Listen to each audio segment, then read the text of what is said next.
Hello, everyone, and thank you for joining us in our engineer interview today with Eleanor. My name is Scott, and I'm your host for today. Before we start, I just want to say thank you very much for signing up to this year's competition. For those of you who don't know, this is the Leaders Award competition, where we ask the question, if you were an engineer, what would you do? Pupils from the ages of 3 to 19 anywhere in the UK can join, and every single person who takes part receives a named and graded certificate from an engineer, just like the ones we interview. Now, during these interviews, we're going to be speaking with engineering professionals who work on loads of different projects, all of them showing the wonderful, interesting, and exciting things that happen when you work in engineering. Now, we are celebrating National Apprenticeship Week this week, and we're delighted that Eleanor is going to start with a presentation all about her experience as an apprentice. And then after that, we're going to open up to the audience for questions. If you do have any questions, please type them in the chat box, and then I will read them out at the end. But that is everything from me. I would like to pass over to Eleanor to start her presentation. Thank you. So I'm Eleanor. I work for a civil engineering company, A E Yates. I've done this about a year now. So yeah, I'll just try and see if I can get the PowerPoint up. So this is me. This was a picture of me on site. So obviously IVs and everything. So just a bit about me really. So what I'm interested in. So I do rock climbing, which is a bit different, but I really enjoy it. I like going traveling and seeing my friends, my family, and I'm really big into art, which is good kind of what I do because it's very like creative, and it was just kind of a starting point really. I'm a very big football fan, support Everton, and I like going shopping. I mean, some people don't, but I really love it. So I've always kind of had a fascination for the way that things are built and like the process of construction. Like just seeing it from start to end, everything kind of going on. In school, I was always kind of into maths and engineering. So civil engineering really combined both of them for me, and I felt that that was going to be something that I'd definitely be interested in. So I started my apprenticeship to kind of get a more hands-on learning of what construction was and what civil engineering was, rather than doing kind of the route of like getting A levels and then going straight into uni. So I thought that this was going to benefit me more, and I'd get more kind of a broader knowledge of civil engineering from a site perspective. So how I really got into it. So in 2022, I finished high school and started A levels. So I did A levels in maths, geography, and engineering. Um, but then I kind of decided after a year that A levels weren't really for me because I couldn't see how it was going to necessarily apply to the kind of jobs that I wanted to do, like civil engineering and working in construction. So I decided that maybe a better route for me was to go to college and do a level 3 BTEC in construction. So I started that. I did that for almost a year, and then in April, in 2024, I got my apprenticeship with A E Yates. So then the kind of progress from that for me after getting that was to say, well, I can finish my level 3 in a year, which I ended up doing with a distinction, and then start in a level 4 HNC course as an apprentice. So this kind of gives me the basis to get more experience on site, but also get a qualification that I can then progress to uni with, where I can do a degree apprenticeship. So that's kind of at the minute I'm just working through my level 4 to hopefully finish and get good grades to go to university. So civil engineering is designing and planning structures and like networks and all the basically everything you see around you really that's built up. So that can be like buildings, bridges, roads, tunnels, like water systems, also energy. So we do some renewable energy as well, like wind turbines and stuff like that. So we also plan how they're going to be built so that they'll last for a long time and they'll be safe for people to use. Because obviously they need to be well thought about so that there's no problems with them breaking, and they should be able to withstand, like obviously depending on where it is, like earthquakes and strong winds. Yeah, so civil engineering is also being a problem solver. So we need to build things so that they're going to be better for the future, and obviously be able to withstand the conditions that they're going to be in. It's thinking about how to protect the buildings and bridges and things like that so that they last a long time and they don't need as many repairs in the future. So that's kind of why we do repairs on a lot of older structures that might be coming to the ends of their life and where they might have been needing to think about, right, well, are we going to make this, like, we're going to sustain the building, or are we going to take it down? So we kind of think about all that type of elements. Um, so we also design cities and how all systems, so you've got like roads and railways, and so the trains and, you know, the movements around cities and how that's all going to work together. And then why is civil engineering important? So civil engineering shapes the world. um, all structures you see around it, everything requires civil engineering to help people. So obviously making everyone's lives easier by how you travel and how you work and like living comfortably. We make sure that structures can handle bad weather um, and make sure that they're fit for use. Because obviously if they aren't fit for use, then you know it's going to be a big problem and they will need fixing, because obviously then that's going to cause an issue to people who are using the rail and using the roads and even just like buildings like offices. So it affects everyone if we don't make sure that safety is a top priority. So we plan water systems, transport networks and energy supplies to cities so that they can grow, especially in a safe way. Um, to make sure that, you know, cities can keep up with the growth, and obviously making it environmental so that the like things like emissions and everything like that's thought about, because introducing more network rails will help to reduce the amount of people driving to work, you know, get more people on public transport. So every building is used civil engineering. So these are just a few of like big structures that you will know about. So we've got the Shard in London. So the Shard is the tallest building in the UK and it is 310 metres tall. The foundations the foundations to support the building go 53 metres deep, because obviously for how tall the structure is, it needs to be supported in the ground to make sure it doesn't sink or it's not going to topple over. You know, any movement, obviously in London, we don't really get, like in the UK, we don't get any earthquakes or major things like that. But obviously any kind of movement in the ground needs foundations on the building to support it. So the Great Wall of China is one of the largest structures ever built. So the whole length of the Great Wall of China would take you, if you were to go from here to Australia and back, is the length of it. So that's 13,000 miles long, and all the different parts of it were built over 2,000 years by different dynasties. And a fun fact really about it is that when it was first being built, the builders used sticky rice within the mortar to keep the bricks together, which has seemed to have worked because it's still stands in. And then we've got the Burj Khalifa in Dubai, so it's obviously the tallest building in the world. And this is 828 meters tall, so obviously compared to the Shard, that's over double the height of it. And it's made with over 26,000 glass panels. So these obviously will need to be designed to withstand the heat in Dubai, 'cause it's very hot.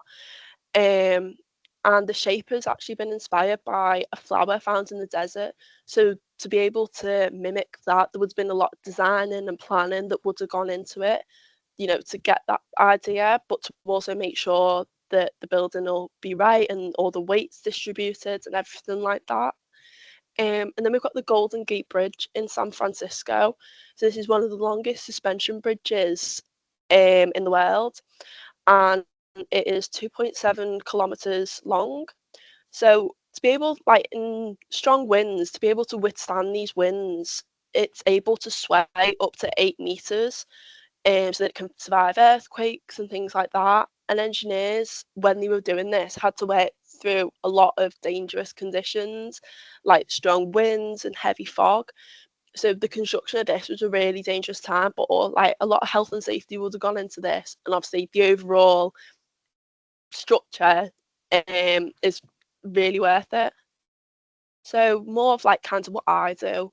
So I do a lot of supervision on site. So I see a lot of like oversee a lot of the construction and just make sure that everything's progressing well and that everyone's kind of working as they should. So we also check that everything that's being done meets all the requirements and regulations. So this could be like when we get designs off the designers to make sure that these designs are the same as like we're producing what they wanted to be produced. So I do setting out and surveying, which is a very broad term, but basically any building. So we kind of mark out where them buildings are going to go, and so that every kind of point is in the position that it needs to be. So this is so that everything's like to the right dimensions and positions and heights. So obviously, if we put a wall 2 meters over than where it should be, then the other walls aren't going to match up to it, and it's going to cause more problems down the line. So I also oversee a lot of health and safety, ensuring that everyone's wearing the correct PPE. So got high vis on, the right boots on, hard hat. Everything's kind of up to the regulations, and the correct stuff is being done for the works being carried out. Any incidents or hazards and unsafe work, we have to report it, and obviously get that fixed so that the way that we are working is a safe way of working. So we have to problem solve. So we adjust work on site to any changing conditions. So if we feel that it's unsafe to work in that way, then we have to create a way that is safe to work.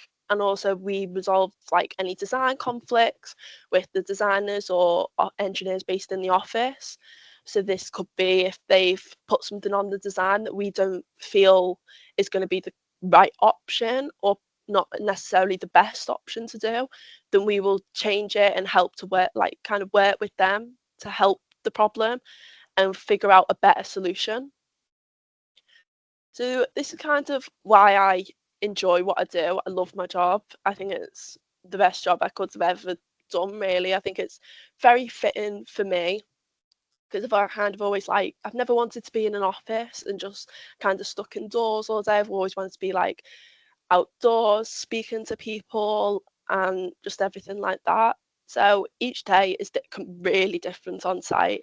So there's a lot to learn every day because there's so many different things that are going on and a lot of different kind of works being carried out that you see a lot of different things. So I kind of can learn a broad understanding of everything, and you face new challenges every day. So no 2 days are the same. So there could be one problem one day and then a different problem the next day. So you kind of have to think of different solutions and how to correct problems. I also get a sense of that I'm making a difference. Um, so I, obviously feel that I'm improving, the way people live and how easy it is for people to get around. So it kind of gives you a good, like you're doing good, which I really like. Another reason I enjoy it is that I get to see the construction from the start to the end. So you can really see how your ideas at first have came to life and how it's been shown on the project, which is a really good kind of, I don't know how to explain it really, but it's just a really good feeling knowing that what you've done in the beginning has impacted this bigger construction project. And you also can see like if there's problems at the beginning and you've thought of solutions, you can see how that solution has really helped the design. So this is the company I work for. I work for A E Yates. So we were founded in 1870 in Bolton, and we've since that grown into a really successful company. after just becoming really, as at the start, was just a general construction company, but now we're a civil engineering contractor and we do a lot of big projects. But we also have other companies. So the A E Yates group is made up of A E Yates Civil Engineering, directional drilling, combined soil stabilisation, SPI piling, and Tritech ground engineering. So we have a lot of companies working together and on different projects.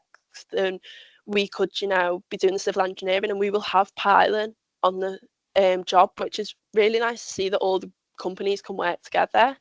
So services we provide is drainage, flood prevention, and we do a lot of reservoirs and rivers, so kind of working to prevent flooding and making sure that water is being moved where it needs to be moved and at the right speed. We also do renewable energy, so working on wind turbines, and we do the foundations for wind turbines.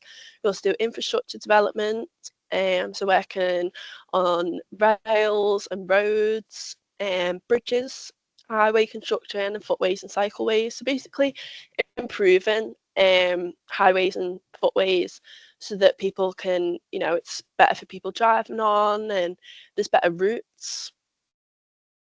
So these are just a few examples of projects that we've done.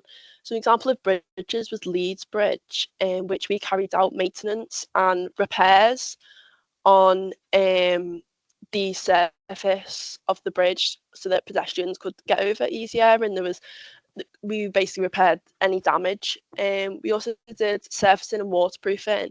So this was just to kind of, in general, improve the life of the bridge and to obviously stop any water and things like that getting in, which could cause the bridge to fail. So that was the main kinds of works of what we did on that project. So we also improved the access across the bridge for pedestrians and drivers.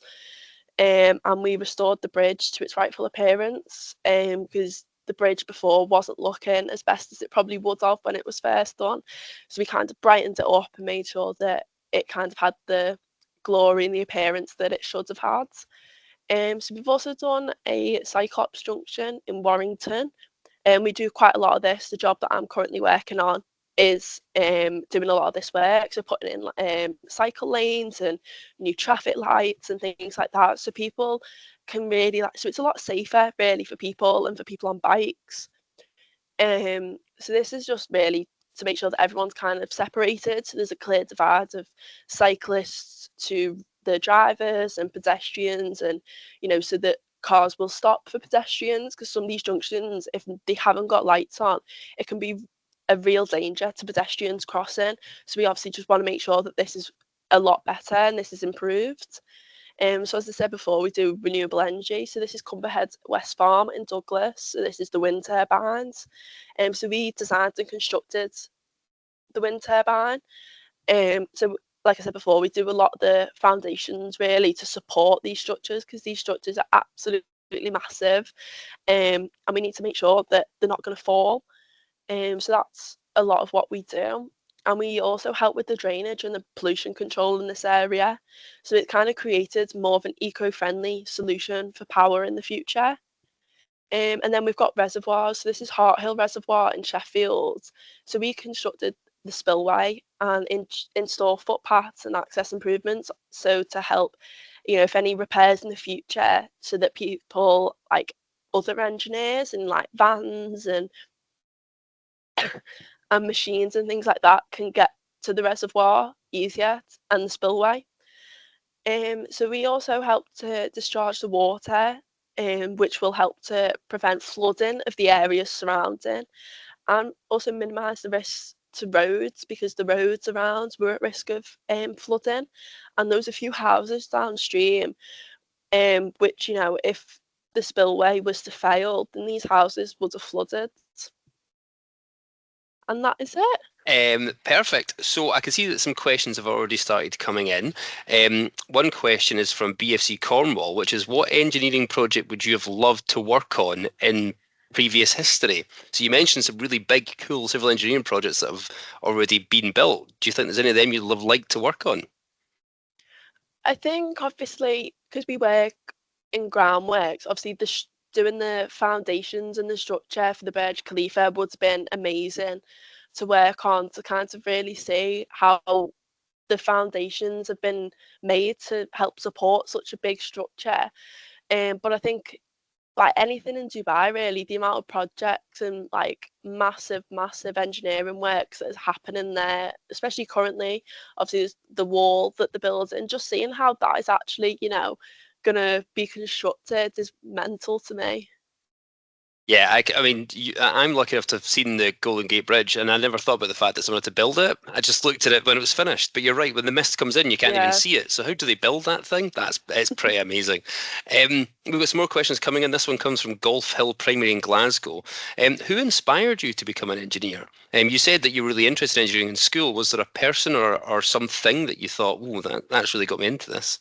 Um, so I think a lot of it was my dad, to be honest, because he's kind of always, because I was architecture was the main dream at first, and he said just go for it, like no one's gonna stop you, just go for it if that's what you want to do it. And then he kind of showed me more of engineering, and I also spoke to my engineering teacher. She was a really big help in kind of deciding what would be good for me to do, and they both kind of said to me like civil engineering it'd be perfect for you, and they like just go for it. And obviously you don't see many girls doing it, so I was very like kind of like, if that's what you want to do, then do it. We've got a few questions about sort of your journey to becoming an apprentice. This question comes from Alaris, and she asks, did you just apply for the one apprenticeship that you found, or is there a lot of rejection or searching to find the right one? So I did kind of, when I got to the point where I felt, you know what, an apprenticeship would be better for me. I was obviously searching for, and applied for a lot of apprenticeships. And then I was looking on LinkedIn and I saw that A E Yates were doing a recruitment open day. So I just went to that and kind of spoke to everyone and just, expressed that I was interested in civil engineering. And it kind of went on from there really, and working for them. Yeah, and here you are now. And now, as you are a working engineer, we've got a question about that from Brooklands Middle School. What was the biggest project that your company has worked on? And what is your favourite project that you've worked on?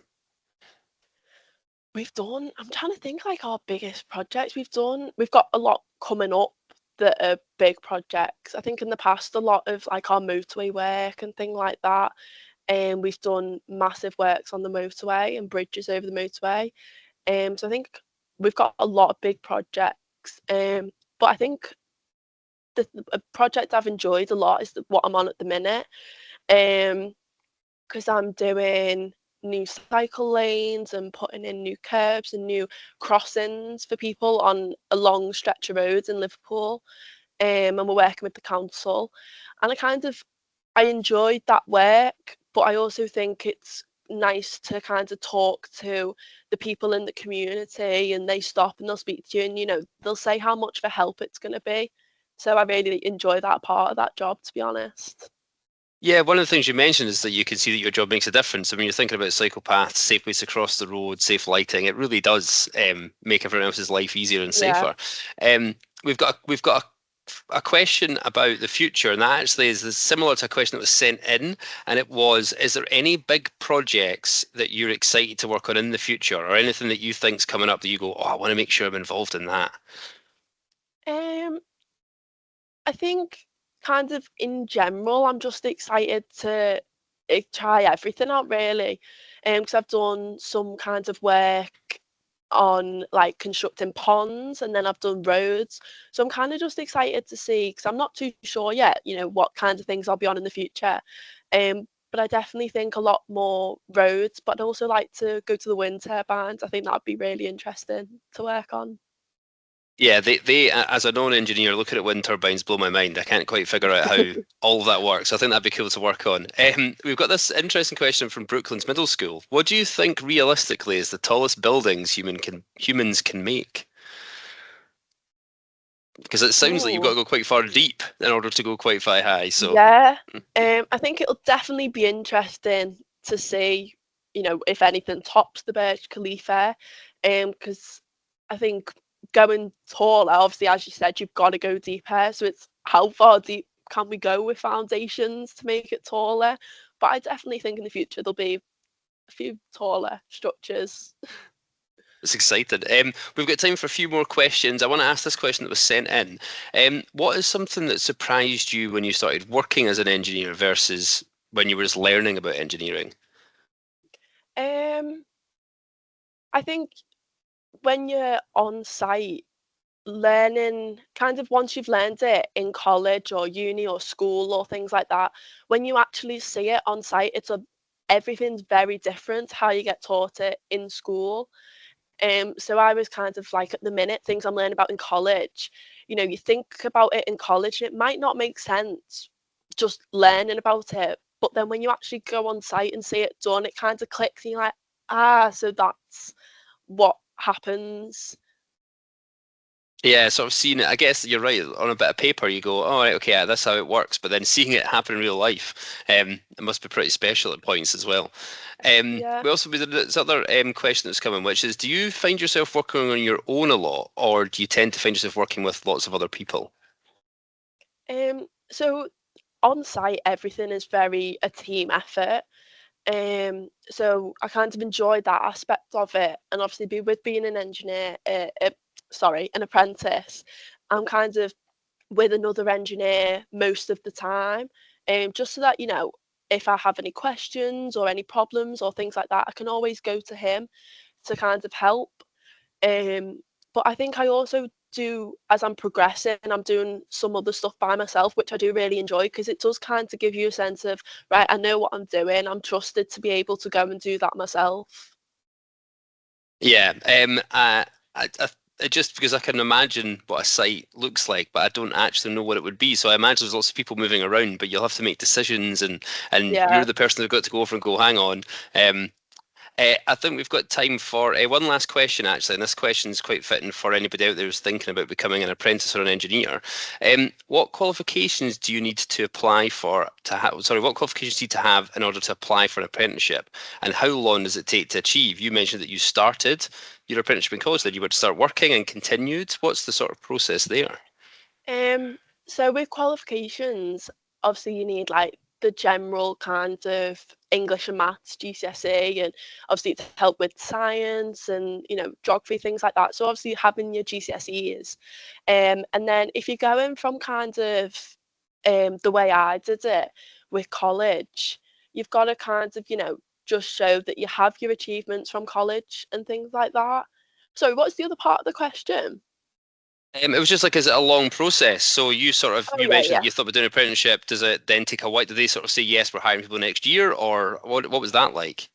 So a lot of companies are very different. So with me, it was kind of like, you know, if you want, like, we've got the position now, like if you want to start now, but some companies will, it might say that their applications are open for September next year. So a lot of companies work really different. But in kind of the whole apprenticeship process, like once you become an apprentice, I'm currently doing 2 years in college to get my level 4. And then I've got 4 years in uni to get my level 5 and 6. And then you're kind of seen as a qualified civil engineer then. Brilliant. So you're working while you've also got that sort of education path. Yeah. So just looking at the time, I'm just going to bring this interview to a close. I'd just like to thank you all for joining us, but a special thanks to Eleanor for speaking with us today and inspiring the engineers in the making out there, because it is now over to you to start thinking like engineers. Remember, you're looking to use your creativity to solve problems in the world around you, and we can't wait to see some of your amazing ideas when you send them in. For the teachers out there, our service delivery team are on hand to support you during the competition. So if you have any questions, please don't hesitate to reach out. Caitlin, Jess, Jenny, Louisa, and Josh are there to help. But again, thank you very much, everyone. But a huge thank you to Eleanor. And remember, if you were an engineer, what would you do?